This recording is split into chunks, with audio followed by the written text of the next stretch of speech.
Bien, buenas tardes o buenos días, en función de dónde os encontréis.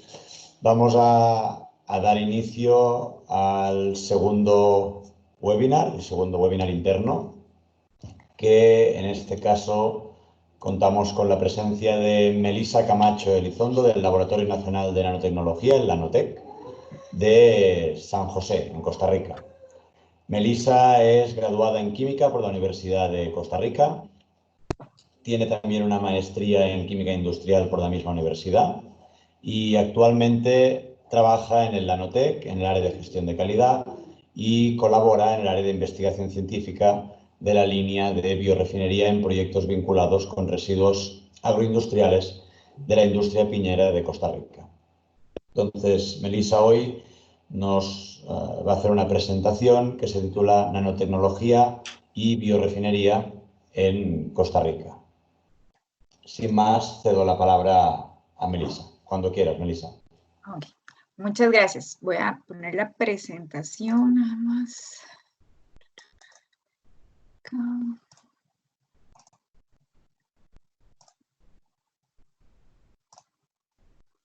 ¿Ahí se ve? ¿Sí? Sí, se ve perfecto. Okay. Bueno, muchísimas gracias a Mark por esta introducción, también a María por la invitación a participar en esta pequeña charla que les quiero compartir hoy. Bueno, tal y como dice el título, ¿verdad? Lo que les vengo a compartir hoy es acerca de lo que estamos desarrollando en Costa Rica, proyectos que se están desarrollando vinculando el área de nanotecnología y el área de biorefinería. Entonces, bueno, primeramente quisiera iniciar comentándoles un poquito sobre el LANOTEC para los que no conocen el Laboratorio Nacional de Nanotecnología. Este laboratorio pues se inaugura en el 2004 bajo la dirección del doctor José Vega Baudrit, quien todavía funge la función de director. Y el laboratorio pues pertenece al Centro Nacional de Alta Tecnología, el cual es un programa que pertenece a CONARE. CONARE es el Consejo Nacional de Rectores, el cual tiene como función principal regir las 5 universidades públicas que hay en Costa Rica. Actualmente el laboratorio tiene un área de 500 metros cuadrados, el cual está dividido en un área de microscopía electrónica, tenemos un laboratorio de química, otro de biología, un área de caracterización y la parte de oficinas y cubículos para los estudiantes que realizan ahí pasantías, trabajos de licenciatura, ¿verdad? Tesis de doctorado, de maestría y prácticas profesionales. Básicamente nosotros como laboratorio nos regimos bajo una directriz que es vincular siempre academia, gobierno y lo que es el sector industrial. Estas son las áreas que actualmente estamos desarrollando en el laboratorio. Ya nos hemos ido enfocando poquito a poco en ir dividiendo de acuerdo al equipo de trabajo que tenemos actualmente en el laboratorio. Entonces tenemos un área de nanobiotecnología, donde desarrollamos temas de biorefinería, que es en el cual me voy a enfocar el día de hoy. En julio hay una compañera también del laboratorio que ella trabaja en la parte de biomimetismo, entonces posiblemente va a enfocarse en esa área en la charla que les va a dar en julio. También tenemos un área de nanomedicina, en el cual se trabajan los temas de liberación controlada, ingeniería en cristales, materiales avanzados, vocaciones científicas, que es más que todo la parte de divulgación en lo que son escuelas y colegios del país, regulación y mecatrónica. En el caso de mecatrónica, bueno, la parte de impresión 3D, la parte de electrónica también, y bueno, actualmente con la emergencia del COVID, ¿verdad? Básicamente el compañero encargado de esta área ahora está utilizando las impresoras 3D para hacer mascarillas. Entonces estamos trabajando en conjunto con el gobierno, ¿verdad? Para donar mascarillas a lo que son los hospitales y ciertas empresas también. Me voy a volver al área de regulación. En el caso del área de regulación es de suma importancia porque el laboratorio, a finales del 2018, comenzamos con un proceso de acreditación bajo la norma 17.025-2017, cual ahora pues está en desarrollo. Y además, bueno, Costa Rica hace unas pocas semanas es un país ya miembro de la OCDE, de la OECD. Entonces, básicamente el país tiene un comité de químicos en el cual el Nanotec pertenece, yo soy la representante, y para el 2021 tenemos que trabajar toda el área de nanomateriales manufacturados, de acuerdo a las políticas que tiene la OCDE. Entonces, parte importante de esta área de regulación es todo ese tema. Bueno, aquí para que vean un poquito de ciertos desarrollos, ¿verdad? Nosotros no solo hacemos investigación y desarrollo, ¿verdad? También colaboramos con la empresa nacional. En este caso, de acuerdo a los requerimientos que ellos tengan, muchos vienen y buscan el laboratorio para ver si se les puede colaborar en algún proyecto que ellos necesiten desarrollar. También trabajamos con pequeñas y medianas empresas, las pymes. Por ejemplo, esa imagen ahí de las tablas de surf fue un proyecto de una pyme, que ellos son una pyme verde, ¿verdad? Desarrollan resinas con un método un poco más amigable con el ambiente, y en ese caso nosotros le colaboramos en un proyecto de científico-tecnológico para crear una resina, producir una resina con un componente nanotecnológico para que el material fuera más ligero y más resistente. Y el señor, el dueño de la pyme, lo que hacía era pues hacer distintas tablas de surf que fueron probadas por varios surfistas costarricenses y el material quedó muy bien. En realidad el señor ahí continúa, ¿verdad? Desarrollando otro tipo de resinas, otro tipo de materiales para la fabricación de las tablas de surf. Como les comentaba, entonces también brindamos servicios a lo que es diferentes sectores del país. En el caso de realizar análisis y caracterización de materiales, por ejemplo, el área de dispositivos médicos es de las más fuertes en el país y son los que más nos buscan para desarrollar ciertos proyectos y sobre todo control de calidad, parte del cual es el proceso de acreditación. El sector de dispositivos médicos pues se rige bajo unas normas muy estrictas, ¿verdad? Especialmente por ser la salud humana. Y entonces, pues ellos, los proveedores que tienen, también tenemos que cumplir ciertas normas, ¿verdad? Para poder trabajar con ellos. Entonces, el estar acreditados en 2 ensayos, que es los que estamos iniciando, que son de los que más les brindamos servicios a ellos. Estos son algunos de los equipos con los que cuenta el laboratorio, ¿verdad? El área de microscopía electrónica, que manejamos las técnicas con transmisión electrónica, barrido electrónico y fuerza atómica.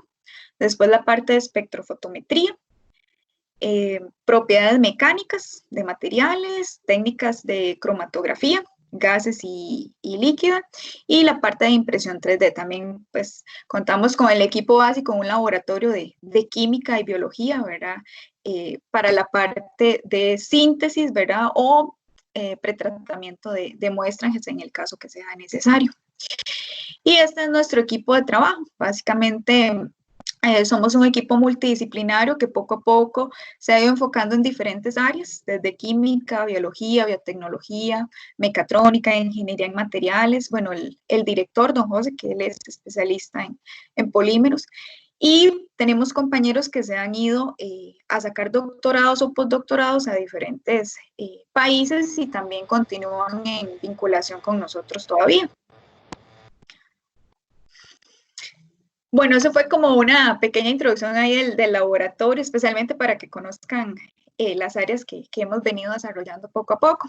Y ya entrando en el tema de biorefinería, bueno, Costa Rica es un país agrícola, ¿verdad? Desde toda su existencia, ¿verdad? De cultivos de banano, de café, de naranja, de arroz, y especialmente el que ha venido en crecimiento acelerado es el de piña, que es en el que les voy a contar un poquito más, me voy a enfocar más en ese, que es en el que hemos estado trabajando más. Básicamente el país ha desarrollado mucha agroindustria, entonces salir desarrollando tanta agroindustria, pues se genera una cantidad de residuos agroindustriales pues sumamente alta, que es parte de los problemas que se ha venido incrementando en el país en este sector.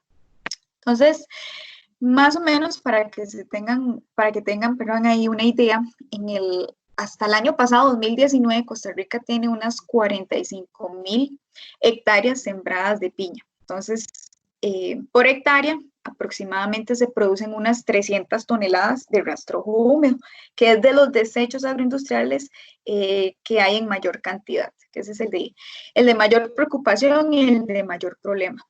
Entonces, lo que ha pasado es que Costa Rica, al ser un país tan joven en esta parte agroindustrial, pues más bien el cultivo de piña se ha venido acelerando mucho porque se metieron varias empresas transnacionales. Entonces, se instalaron en el país, comenzaron a expandir el producto, comenzaron a hacer sustituciones de variedades de piñas para el tamaño, para su dulzor, y también comenzaron a sembrar una variedad que se llama M2, que se adapta muy bien al suelo y es muy buena para la exportación.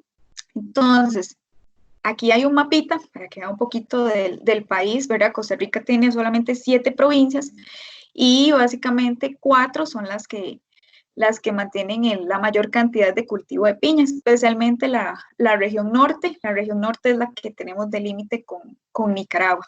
Entonces, esto era más o menos al 2015, una proyección de datos estadísticos que había, en el cual al 2015 habían unos 250 productores de piña. Al día de hoy, al 2020, hay casi 500. Sin embargo, ¿verdad? En estas zonas son más rurales, hay más pobreza, pero muchos están contentos porque estas empresas generan empleos directos. Entonces, al final de cuentas, ¿verdad? Como uno dice, una por otra, pero bueno, poco a poco se ha ido tratando de ver cómo se trata la situación de los residuos. Estos son los principales residuos de piña, ¿verdad? Como les mencioné anteriormente, el rastrojo es el mayor, pero también como existen empresas no solo productoras, sino empacadoras y extractoras de jugo, entonces se produce como residuo corona y también la cáscara y la estopa. ¿Qué están haciendo actualmente muchas de estas empresas para tratar de minimizar, ¿verdad? Y ver qué gestión se le hace a estos residuos? Bueno, en el caso del rastrojo, hay 2 técnicas que son las que se utilizan. Una es el manejo en seco, que básicamente lo que hacen es rociar el rastrojo con un herbicida, que es el paraquat, y después hacen una quema. Entonces, después de quemarlo, lo que hacen es que mediante tractores, ¿verdad? Lo entierran en el suelo. Sin embargo, bueno, esta quema lo que hace es liberar sustancias volátiles y tóxicas. Sin embargo, ¿verdad? El costo de realizar más bien este proceso es bajo para los productores, ¿verdad? Ellos lo consideran bajo, más o menos por hectárea va entre unos $1,000 a $1,500. En el caso del segundo proceso, que es un manejo en verde, básicamente es agarrar el rastrojo y con un tractor comenzar a enterrarlo, sin hacerle ningún proceso con algún herbicida. Algunos usan ciertos microorganismos para descomponerlo, otros no. Sin embargo, este proceso tiene un costo desde los $2,000, $2,500, $3,000 por hectárea, entonces eso les aumenta los costos. Aparte de que el terreno tiene que esperarse más para la siguiente siembra, entonces atrasa un poco los procesos de cultivo. Y también otra es dejar el rastrojo, por ejemplo, al aire libre. Sin embargo, lo que sucede es que se hace una proliferación de moscas y eso afecta lo que es la salud pública, animal, ¿verdad? Y también humana. En el caso del resto de los residuos, la cáscara, la estopa, ¿verdad? Y la corona, básicamente una parte es utilizada para alimento, lo mezclan con otros insumos y se lo dan al ganado. También lo vuelven a enterrar al suelo como un reestructurador de suelo, lo dejan en el campo y un 40% de esos residuos que básicamente no saben qué hacer, simplemente los van acumulando y los dejan en algún sitio cerca de la empresa en el campo y que se vayan descomponiendo. Entonces, bueno, a partir de todo esto que el país ha venido desarrollando en empleo, en industria, pero a la vez en contaminación ambiental, ¿verdad? Las instituciones del país han tratado de ver cómo minimizan ese impacto. El Nanotec junto con el PoliUNA es el laboratorio de polímeros que pertenece a una universidad, la Universidad Nacional, que también nuestro director, él es docente en esa universidad, entonces tiene esa vinculación.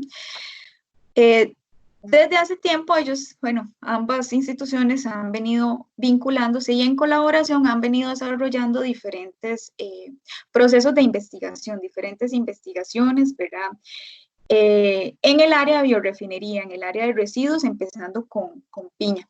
Entonces han estudiado varios posibles materiales, ¿verdad? Que pueden dar o obtenerse como un subproducto y darle valor agregado a todos estos residuos agroindustriales. Por ejemplo, la celulosa, la nanocelulosa, dextranos, el ácido poliláctico, fructosa, por mencionar alguno de ellos. Entonces, este es un pequeño diagrama que el director ha venido gestionando con los compañeros del Polígono y con nosotros en el laboratorio para ir viendo, ¿verdad? Poco a poco las investigaciones ya existentes, ¿verdad? Muchas de estas investigaciones están simplemente a escala laboratorio, ¿verdad? Se han hecho caracterización de materiales, síntesis de ciertos materiales en el laboratorio, pero lo que falta es ir más allá, es decir, es ir a la parte de escalamiento, ¿verdad? Que muchas veces es más complicado, ¿verdad? Son procesos a veces mucho más caros, ¿verdad? Y es en lo que estamos trabajando ahora, porque ya investigaciones hay, ¿verdad? Ya se han comprobado muchas aplicaciones de varios productos, ¿verdad? Obtenidos a partir de residuos agroindustriales, pero la parte que falta es iniciar con la parte de rentabilidad, de cómo realizar los protocolos de escalamiento, de posibles mercados potenciales, ¿verdad? A futuro, que eso es en lo que estamos empezando a trabajar ahora. Entonces, bueno, este es un ejemplo de otro diagramita, aparte a partir de investigaciones, de investigación bibliográfica que han realizado los colegas, e ir poco a poco viendo de los residuos, por ejemplo, en este caso el rastrojo de piña, ¿verdad? Que se puede obtener diferentes materiales, por ejemplo, etanol, energía, biobutanol, ¿verdad? Entonces, ver en cada residuo cuáles son las probabilidades de obtención de ciertos productos para todos los procesos de biorefinería, utilizar estos residuos como una materia prima para obtener nuevos materiales, ¿verdad? O materiales con algunas características poco mejoradas, ¿verdad? Cómo irlas mejorando y cómo ayudar a todo este impacto ambiental que generan estos residuos. Aquí hay parte de las publicaciones que han realizado en el laboratorio, ¿verdad? Con diferentes materiales de los que se han investigado. Entonces ahora les voy a comentar algunos proyectos, unos que ya pues han finalizado, otros que están en proceso, ¿verdad? Muchos de los cuales hemos estado en colaboración con universidades públicas en el país y otros proyectos que son propios de nosotros en esta área. Este proyecto es de dextranos, obtención de dextranos. Básicamente el dextrano es muy utilizado en lo que es la industria médica farmacéutica, ¿verdad? Tiene muchísimos usos en esa área. Y este proyecto se hizo con financiamiento del CITED y del Ministerio de Ciencia y Tecnología y Telecomunicaciones de Costa Rica. Entonces, en ese momento yo no trabajaba en el laboratorio, era don José exclusivamente que estaba en este proyecto, ¿verdad? Y Mari Lopretti, para la que la conocen, ¿verdad? Ella trabajó con don José toda esta parte y lo que se hizo fue a través de un proceso enzimático obtener dextranos. Y como subproducto se obtenía la fructosa. Entonces, ellos aparte de hacer todo el método biotecnológico, lo escalaron, hicieron una pequeña escala piloto, hicieron todo un estudio de prefactibilidad y protocolos de escalamiento. Lo que hicieron fue publicar un libro y bueno, este libro se compartió con varias instituciones del país, no solo de Costa Rica, de Uruguay y de las otras colaboradores. Y bueno, en el caso de Costa Rica hay una empresa farmacéutica que gracias a estos protocolos, ¿verdad? Y a estas publicaciones, ellos comenzaron a fabricar dextranos, ¿verdad? Ahora ellos tienen una pequeña plantita piloto, ¿verdad? En la que están produciendo dextranos para unos medicamentos que están haciendo. Entonces, bueno, eso en realidad fue un resultado muy óptimo, ¿verdad? Porque por lo menos el libro no se quedó ahí, ¿verdad? No fue solo una publicación, sino que una empresa farmacéutica continuó con el proyecto y la está utilizando en este momento. Otros subproductos, bromelina y microcelulosa cristalina. Bueno, básicamente Reutipiña es una empresa costarricense. Ellos son dos muchachos que empezaron como un startup, un emprendimiento, y siempre se interesaron, ¿verdad? En el área médica, farmacéutica, alimentos, ¿verdad? Y los dos muchachos son de las zonas donde hay empresas piñeras. Entonces, básicamente, ellos desde que eran estudiantes, estudiaron biotecnología, se enfocaron como en esa parte, en ver cómo podían, ¿verdad?, utilizar todos esos residuos agroindustriales para generar algo, ¿verdad? Entonces, ellos utilizan el rastrojo de piña para producir bromelina y microcelulosa cristalina. En el caso de la bromelina, ellos ahora están en México porque igual ellos utilizaron un proceso biotecnológico. Nosotros en el laboratorio les colaboramos con varios análisis que ellos requerían y ahora ellos se encuentran en México realizando pruebas con la bromelina para lo que es la producción de cerveza, acelerar un poco el proceso de fermentación de la cerveza. De hecho, allá están con una empresa grande, en las cuales están haciendo bastantes pruebas y el proceso ha sido bastante exitoso. No solo el producirla, el utilizar todos los residuos, ¿verdad? Sino que el proceso de productivo ha sido muy óptimo. Ellos lo han ido optimizando poco a poco y les ha dado muy buenos resultados. Y las pruebas que están haciendo con esta empresa cervecera les ha dado muy buenos resultados. Entonces ellos ahora están allá, ¿verdad?, haciendo procesos y ver qué le tienen que optimizar a la bromelina, ¿verdad?, para que pueda ser un acelerante en el proceso de fermentación. Y también pues están con una empresa aquí farmacéutica produciendo la microcelulosa cristalina, ¿verdad?, para unos medicamentos que se elaboran acá. Entonces, bueno, esta fue una startup que lleva ya su tiempo, ¿verdad? Ellos sabían que no eran procesos tan sencillos, ¿verdad? Especialmente cuando uno se enfoca en un área en biotecnología, ¿verdad? Al menos en el caso de nanotecnología y biotecnología aquí en Costa Rica está en desarrollo, ¿verdad? No son temas, no son áreas tan explotados tal vez como en otras partes del mundo, ¿verdad? Pero poco a poco mucha gente se ha ido familiarizando con los procesos, ha intentado hacer más trabajos de investigación y sobre todo llevarlo a la empresa, ¿verdad? Porque, como les mencionaba antes, hay mucha investigación, pero ¿cómo es llevarlo al laboratorio a escala piloto, a escala industrial? Y ahora les comento un poquito sobre la nanocelulosa. Este es un proyecto propio de nuestro laboratorio, el cual se encuentra vigente. Inició con una tesis de maestría, con un proyecto de prefactibilidad para la obtención de nanocelulosa. Entonces, básicamente, bueno, como todos sabemos, la celulosa es, un biopolímero sumamente abundante, ¿verdad? Tiene muchísimas aplicaciones, pero en el área de nanotecnología uno pues siempre trata de ir más allá, ¿verdad? De buscar nuevos materiales a escala nanométrica que le propicien nuevas propiedades o mejoras en las propiedades, ¿verdad? Entonces de ahí, bueno, en nanocelulosa ya ha tenido también mucha investigación, ¿verdad? Hay bastante desarrollo en la producción de nanocelulosa y también esta se utiliza en muchísimas aplicaciones, ¿verdad? De cosméticos, componentes de carros, la parte electrónica, plásticos, entre otros. Entonces, métodos para obtenerse de nanocelulosa hay montones. En el caso de nosotros, ¿verdad? Nosotros comenzamos a desarrollar el método de hidrólisis ácida, un método químico. Lo hemos ido desarrollando y optimizando poco a poco.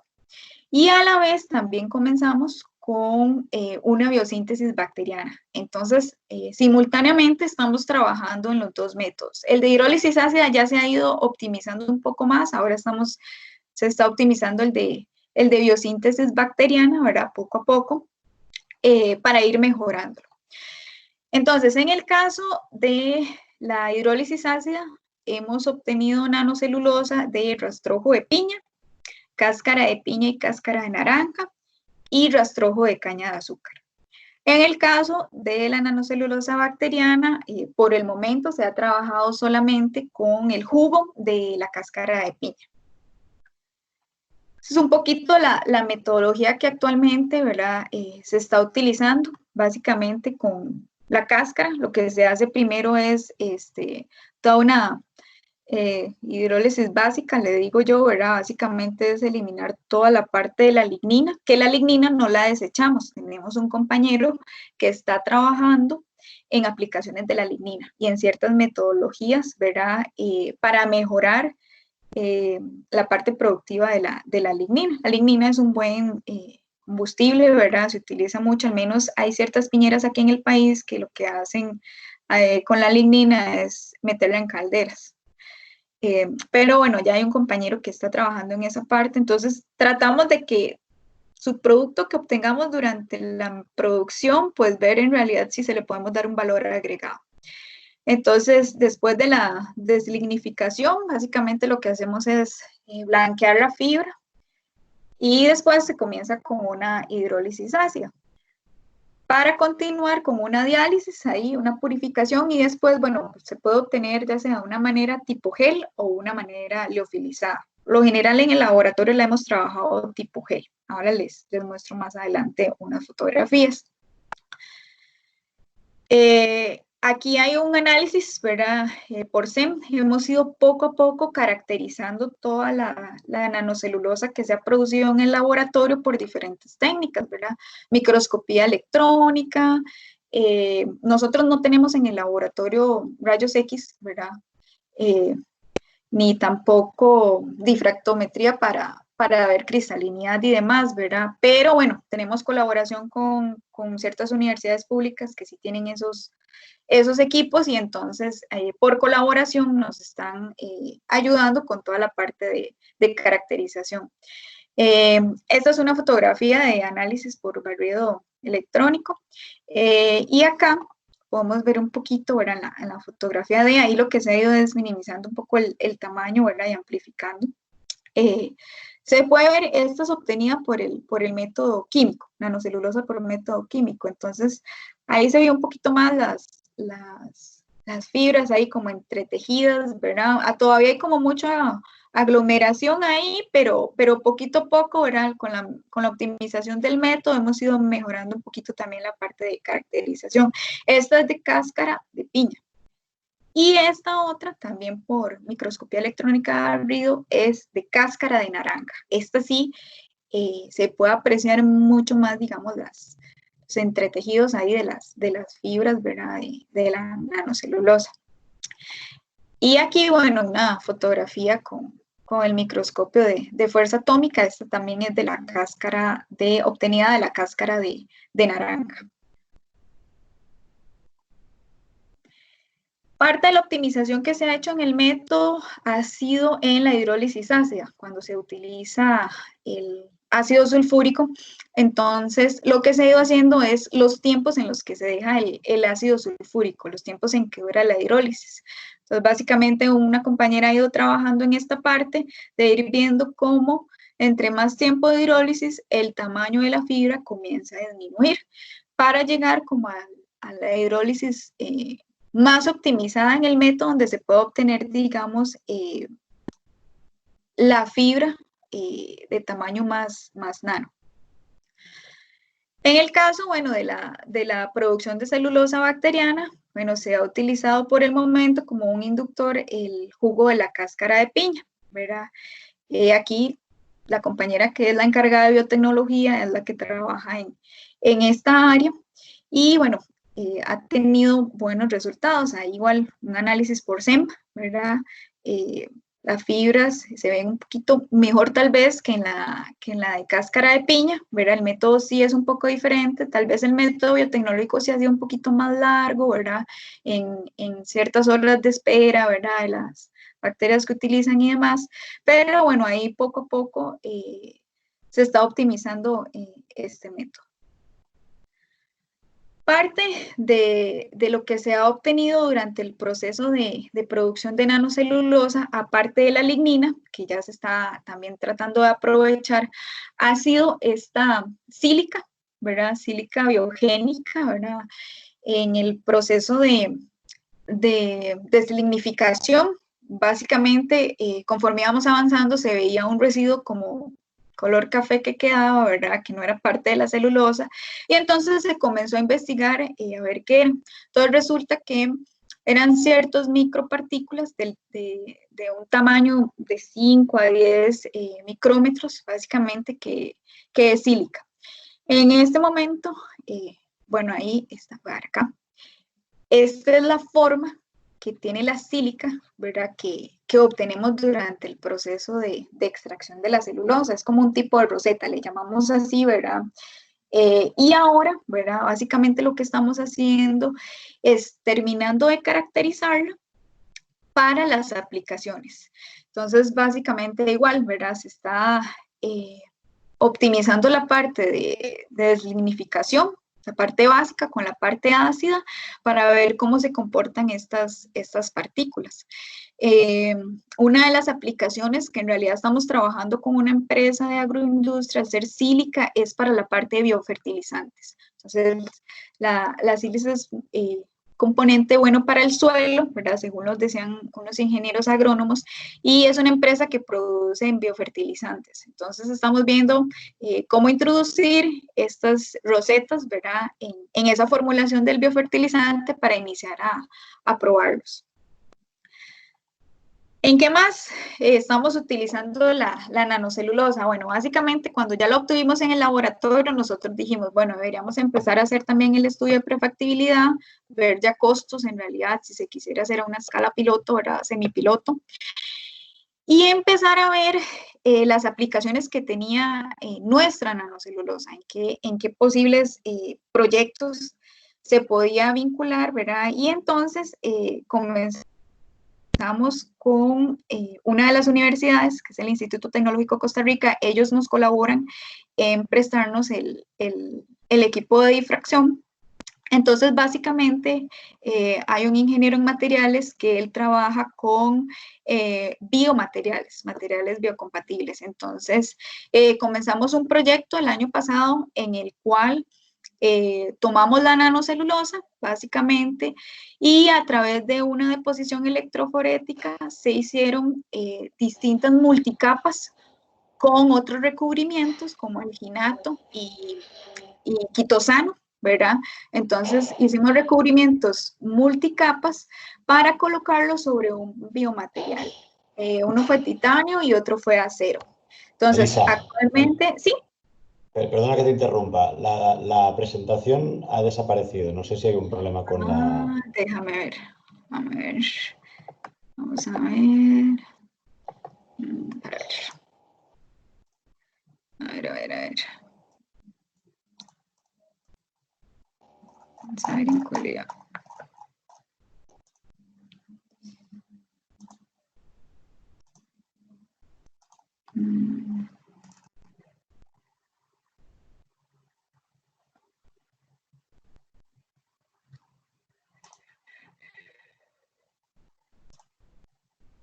Ahí. Ahora sí, la volvemos a ver. Otra vez. Ahora Perfecto, sí. Melissa. Sí, ahora sí. ¿Y dónde está? ¿Y dónde desapareció? Porque ahora sí no sé, tal vez dónde había quedado. Hace como unos 5 minutos, un poquito más tal vez. Ok. Bueno, voy a continuar acá para cumplir también con el tiempo. Si no hay después cualquier cosilla nos podemos devolver. Bueno, les estaba contando acá de que entonces con nuestra celulosa se están haciendo recubrimientos multicapa utilizando otros biopolímeros como alginato y quitosano para recubrir varios biomateriales que son titanio y también acero, que es material biomédico, para lo que es regeneración ósea. Actualmente lo que se está trabajando es estudiar las propiedades anticorrosivas de estos recubrimientos con nanocelulosa y propiedades superficiales para ver cómo se comporta. Lo que sí ya se hizo con éxito fue que estos recubrimientos de nanocelulosa se adhieran muy bien a lo que es la aleación del material, del biomaterial médico. Entonces, en esa parte, pues sí ha sido muy exitoso.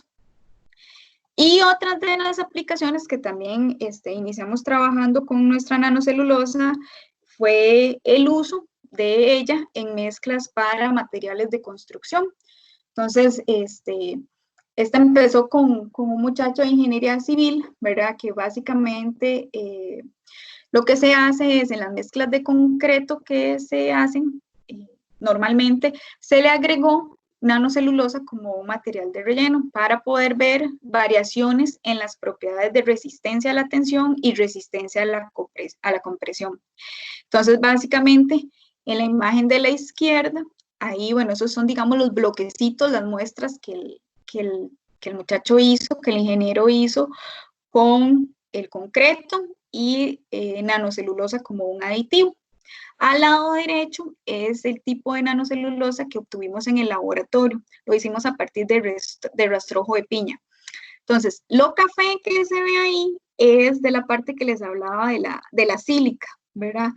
Y ya cuando se separan por centrifugación, entonces la más de la derecha, la que tiene ahí la espatulita, esa es la celulosa gelosa que obtenemos en el laboratorio. Entonces se la utilizo así, de esa manera, para agregarla a la mezcla de concreto que estaba realizando. Entonces lo que hizo fue colocarla en diferentes porcentajes, diferentes proporciones, para ir probando poco a poco los bloquecitos que él hacía en diferentes días, a 3 días, a 7 días y a 28 días.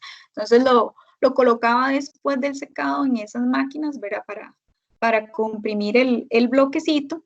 Y básicamente como resultados fuimos viendo que las muestras que tenían nanocelulosa efectivamente sí aumentaba la resistencia en la tensión y en la compresión. Tal vez no variaban tanto, pero en comparación con la muestra patrón, sí el porcentaje era bastante diferenciado. Este proyecto hay que continuarlo porque quedó acá, digamos que la parte de él llegaba hasta acá. Sí tenemos que caracterizar un poquito más esos bloquecitos y hacerles otras pruebas para ver cómo podemos ir optimizando esta parte en materiales de construcción. Bueno, entonces para finalizar, ¿verdad? Básicamente, bueno, en el país hemos ido desarrollando, hemos venido trabajando ya bastante tiempo con el área de biorefinería. Sabemos que la parte de residuos agroindustriales en nuestro país viene en aumento. Sabemos también que estos residuos, no solo por investigación bibliográfica, sino porque hemos desarrollado ya varias producciones de diferentes materiales que tienen aplicaciones muy prometedoras. Es algo sumamente importante en nuestro país por ser un país agrícola. Sabemos que podemos darle valor agregado a todos estos residuos, ¿verdad? Más en conjunto, ¿verdad? Sobre todo que las empresas, ¿verdad? Apoyen, ¿verdad? Esta parte de investigación. A veces cuesta un poco, pero bueno, siempre se sigue intentando, especialmente, bueno, cuando ya se ven aplicaciones con resultados, ¿verdad? Entonces la empresa se empieza a interesar más. Nosotros como laboratorio, pues hemos venido colaborando con las instituciones del país, ¿verdad? Las diferentes universidades y también un área que estamos desarrollando nosotros como laboratorio, ¿verdad? Para ir poco a poco colaborando pues en toda esta problemática que tenemos en el país. Y bueno, muchas agradecerles, ¿verdad? Por la atención brindada y no sé si tienen alguna pregunta. Muy bien, Melissa, muchísimas gracias por esta presentación. La verdad es que es abrumador, ¿no? La cantidad de aplicaciones en las que estáis trabajando y todo a partir de un residuo como es todo lo derivado de la explotación del cultivo de la piña y de su transformación. Entonces, no lo he comentado al principio de la presentación, lo hago ahora que ya veo que hay bastante gente. Si alguien quiere formular una pregunta, lo que tiene que hacer es levantar la mano. Aquí en la parte inferior de la pantalla hay un icono donde os permite levantar la mano y a partir de ahí os daré paso. Bien, pues empezamos con una pregunta de María. Hola, buenos días a todos. Gracias, Melissa, por la presentación. La verdad que muy, muy interesante el trabajo que están realizando en la Nanotech. Tengo algunas preguntas que es más una curiosidad. Tiene que ver con el material en sí, ¿no es cierto?, como una materia prima para una biorefinería. Me gustaría, digamos, que me cuentes un poco más sobre la composición química del rastrojo o de lo que sería la corona o la cáscara, digamos. Y también otra cosa que me gustaría saber, ¿qué conocimientos tenés durante el tratamiento alcalino que le realizás para el procesamiento del material para después hacer la hidrólisis ácida? ¿Hola? ¿Se Sí. escuchó? Ah, okay. Sí, claro. Si es que voy a buscarles para mostrarles. Aquí tengo una caracterización de lo que son los residuos, ya casi se las coloco ahí en pantalla para que vean ya. Desde años atrás sí se ha venido caracterizando estos residuos en lo que es hemicelulosa, la parte de cenizas, ¿verdad? Entonces ahorita les voy a poner una imagen para que se den una idea de los porcentajes que tienen estos residuos, especialmente el rastrojo. Voy a contestarle primero la de la hidrólisis. Básicamente, con la hidrólisis básica, ¿verdad? Lo que utilizamos nosotros es hidróxido de sodio en diferentes concentraciones. Ahí hemos ido variando, ¿verdad? Poco a poco las concentraciones para ver cómo optimizamos de mejor manera el método. Digamos que sí lleva ahí un poquillo su tiempo, a veces al inicio, ¿verdad? Dejábamos, por ejemplo, la cáscara unas 2 horas ahí en puro hidróxido, para tratar de extraerle toda la lignina, toda la que se pudiera, y cierta materia orgánica que se viene ahí con ella. En el caso de la hidrólisis básica, hacíamos 2 tratamientos, uno más agresivo que otro, y siempre se extraía, porque en el caso de la cáscara, bueno, la cáscara sí es casi un 80% de agua, 75-80% de agua.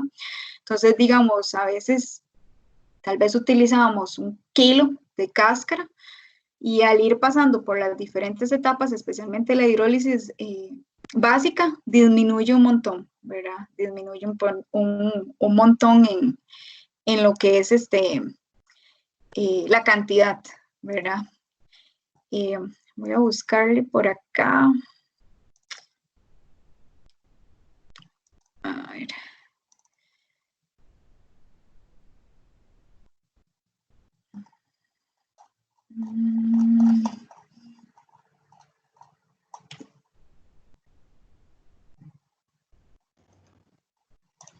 Ok, bueno. Elisa, no se ven las imágenes. Sí, voy, es que tengo acá.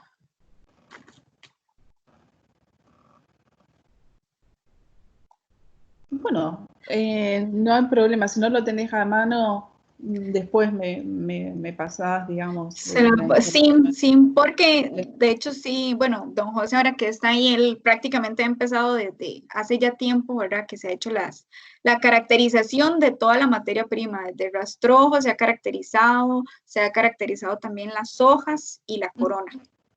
Sí, mi pregunta era más porque, como te decía, es una curiosidad porque es como es un material, al menos poco conocido por mí, es poco convencional. A veces ese tipo de información es muy interesante. Gracias, María, por la presentación. María, nada más para, así, para interrumpir y romper el protocolo. Bueno, como estos proyectos son ya relativamente viejos en el laboratorio, Ajá. eso comenzó hace 25 años. Ah. Y sí, al principio se trabajó con todo por separado, con la corona, con las cáscaras por separado, con los jugos por separado, con el raquis, la planta completa, todo se caracterizó por separado. Pero eso fue ya hace sus añitos. Y en la actualidad nos quedamos con la planta y nos quedamos con las cáscaras de piña, que han sido las que nos han dado mejores resultados para aplicaciones industriales. Digamos que por ahí es donde andamos en los 4 o 5 años más recientes de la investigación. Claro. Gracias, Con gusto. Muy bien. Muchísimas gracias, María, por tu pregunta. Tenemos otra pregunta de Javier Carvajal. Javier, adelante. Hola, buenos días, Melissa. Felicitaciones. Muy impresionante la cantidad de cosas que ustedes logran hacer desde la biorefinería en su investigación. Me gusta mucho y además creo que es importantísimo que los países latinoamericanos empecemos a ver las propias tecnologías para el desarrollo de nuevos productos de recursos naturales. Yo quisiera saber si es que hay estudios, además de factibilidad financiera para el tema de los residuos de la piña. Tú has mencionado que esos residuos son muy ricos en agua y biorefinería ese es el enemigo número uno. Sobre todo el tema de transporte de esos residuos, cuando transportas 80% de agua puede ser inviable económicamente. ¿Cómo salvarían ustedes ese tema? Esa es mi pregunta.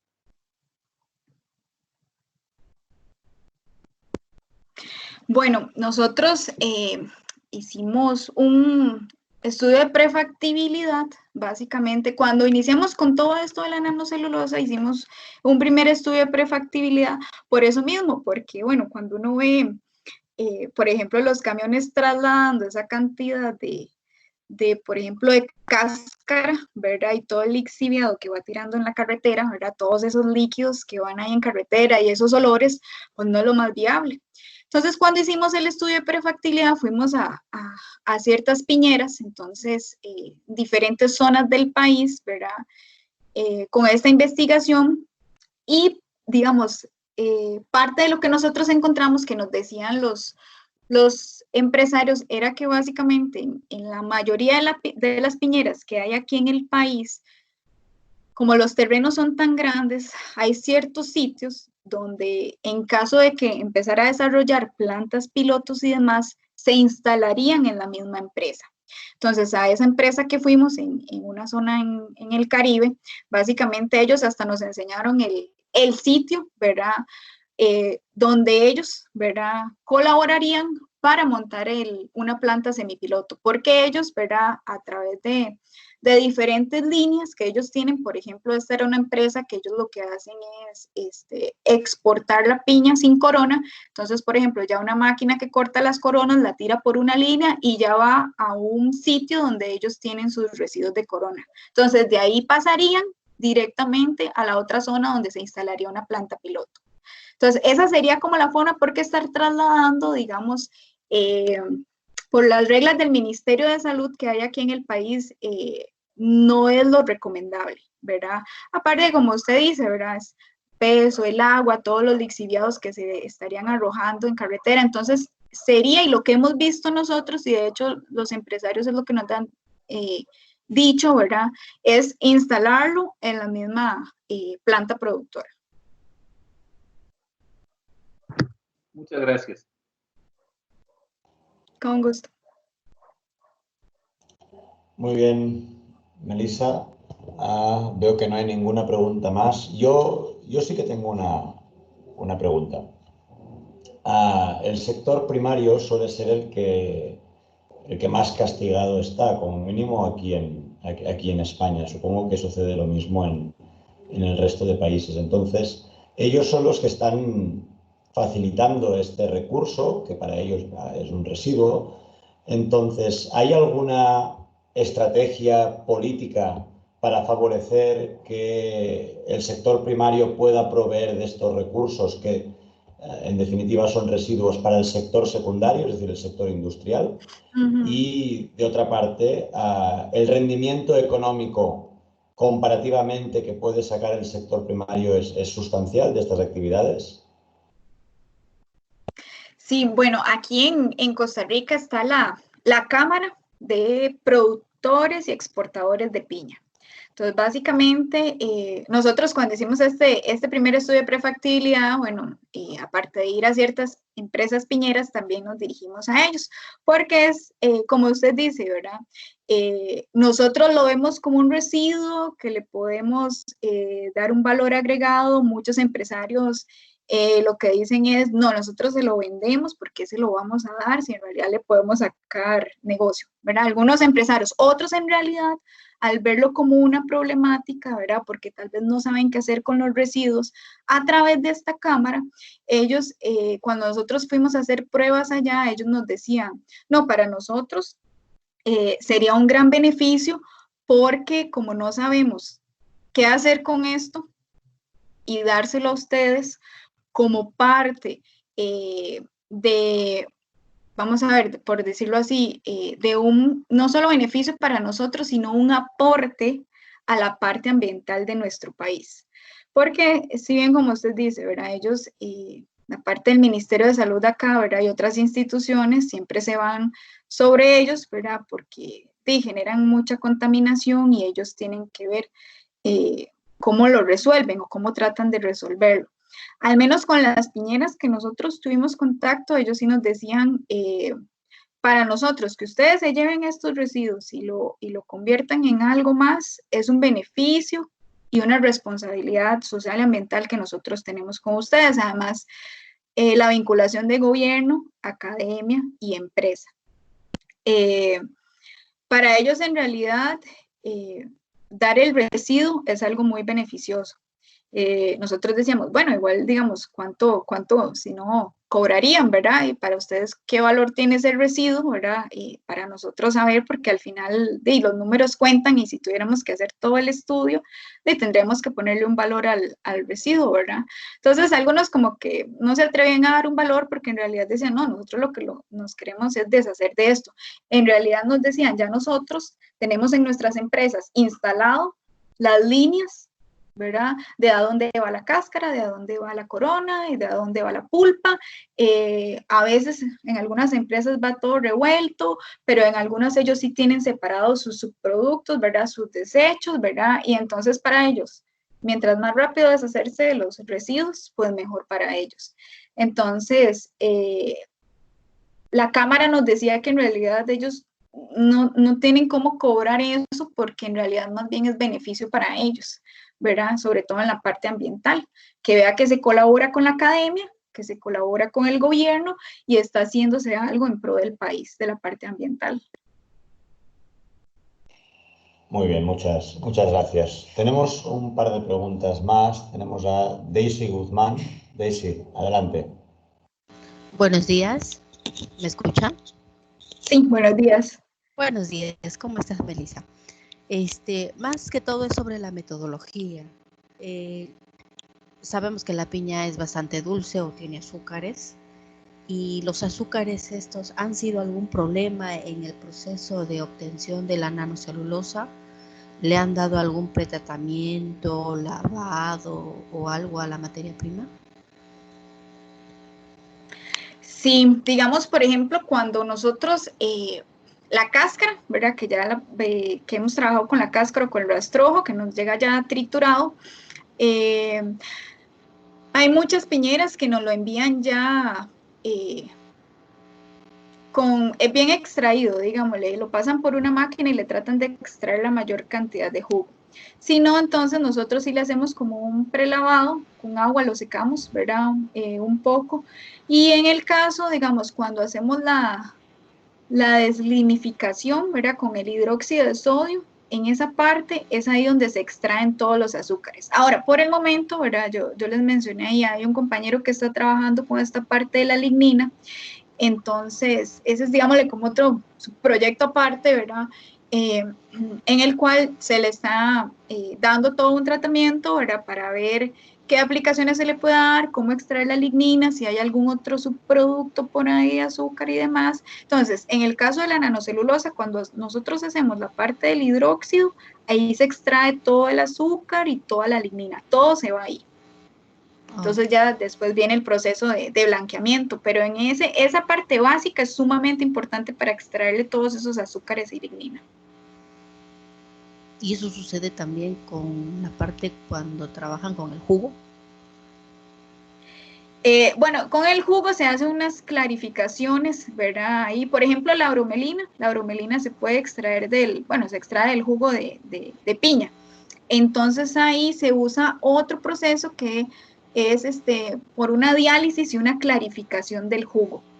Entonces ahí también se extraen todos los azúcares para después obtener la bromelina. Ese es otro tipo de procedimiento. Ok, muchas gracias. Muy bien, muchas gracias. Y finalmente tenemos una última pregunta ya, porque tendremos que dejarlo aquí. Teníamos un webinar previsto para 1 hora, que es de Ricardo Ramírez. Sí, buenos días a todos. ¿Me escuchan? Sí. Sí, buenos días. Sí, yo quería preguntar más que todo en cuanto a los métodos de producción de nanocelulosa. Usted mencionó, Melissa, que el Nanotec se especializa principalmente en la hidrólisis ácida y que están también utilizando lo que es la producción bacteriana. Yo quería también preguntar si el Nanotec tiene tal vez previsto en un corto o mediano plazo también iniciar con lo que sería la producción de nanocelulosa vía hidrólisis enzimática. Y también una segunda pregunta es en cuanto a la caracterización de la nanocelulosa. Yo entendí en la conferencia que ustedes en apoyo con el TEC utilizan lo que es el difractómetro. Lo que no me quedó claro es si el difractómetro, perdón, es de rayos X, el que se utiliza principalmente para determinar lo que es el índice de cristalinidad. Sí, es el de rayos X, exactamente, para ver cristalinidad, correcto. Podría ser, ahora bueno, estamos terminando de optimizar la parte bacteriana, entonces después de ver resultados de la parte bacteriana, ¿verdad?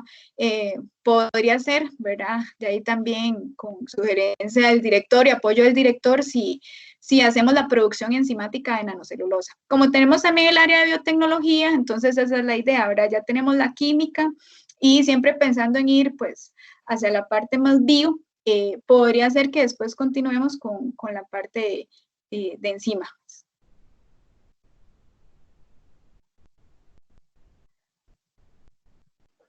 Ok, muchas gracias. Bien, pues nuevamente muchísimas gracias a todos por vuestra asistencia. Gracias a Melissa nuevamente por esta presentación y por acercarnos un poco lo que hacéis en el Nanotec y lo que se está trabajando actualmente en Costa Rica en el ámbito de la biorefinería y la nanocelulosa. Asimismo, agradecer también a Nanocelia por la organización de estos webinars y con toda probabilidad, si no me equivoco, la semana que viene tendremos otro webinar de estas características. Muchísimas gracias. Buenas tardes. Muchas gracias.